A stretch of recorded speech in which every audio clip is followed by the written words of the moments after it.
औज़ुबिल्लाहिमिनश्शैतानिर्रजीम बिस्मिल्लाहिर्रहमानिर्रहीम। आड़ू का फल अब ऐसे स्टेज पर है कि जो तकरीबन मेच्योरिटी की स्टेज पे आ चुका है, जिस तरह कि आपको ये नज़र आ रहा है। तो इस स्टेज पे काफ़ी केयर करने की ज़रूरत है, क्योंकि अभी इस स्टेज पे मामूली सी गलती भी आपकी फसल जो है वो तबाह कर सकती है।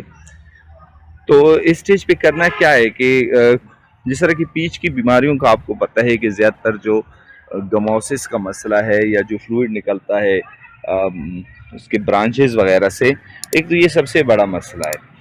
और एक जो अभी जो मसला ज़्यादातर देखा गया है पीच में, वो ये कि फ्रूट के ऊपर जो है यहाँ से आपको नज़र आता होगा कि देखा होगा आपने कि उस पर कुछ फ्लूइड सा निकलता है, या ब्राउनिश टाइप की का फ्लूइड होता है, या वाइटिश कलर का फ्लूइड होता है जो कि फ्रूट से निकलता है।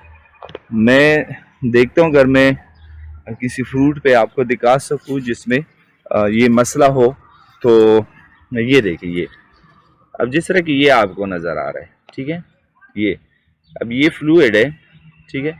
ये मुख्तलिफ जो जो फ्रूट्स होते हैं उससे इस तरह का फ्लूइड जो है वो निकलता है, जिसको हम पीच फ्रूट गमोसिस कहते हैं। इसको हम पीच फ्रूट गमोसिस।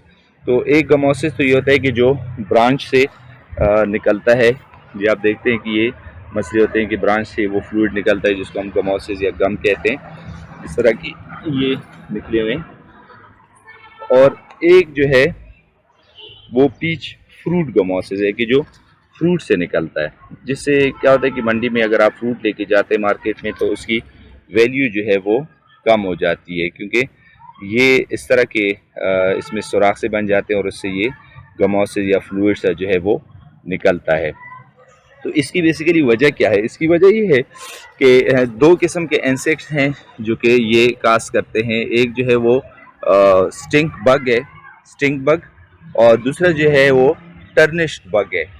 तो ये स्टिंक बग और टर्निश्ड बग, ये क्या, ये इस फ्रूट पे फीडिंग करते हैं, ठीक है।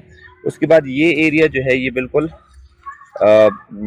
विल्टिंग सी हो जाती है, मतलब सूखना शुरू हो जाता है इस सुराख के इर्द गिर्द जो एरिया है।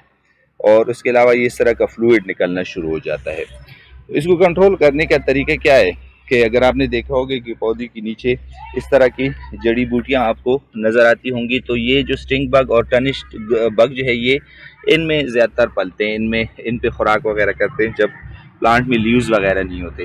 तो आपने दिसंबर और जनवरी से इसकी ट्रीटमेंट करनी होती है कि आपने एक तो प्लांट के इर्द गिर्द से ये झाड़ियाँ जितने आपको नज़र आ रही है ये हटानी होती है।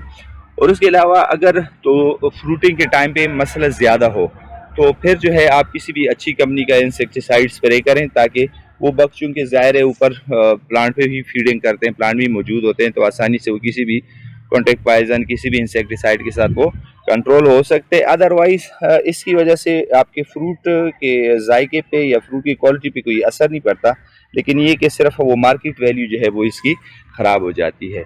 तो ये चीज़ जो है आप कंट्रोल कर सकते हैं किसी भी एक अच्छे इंसेक्टिसाइड के साथ और प्लांट की नीचे जड़ी बूटियाँ हटाने से।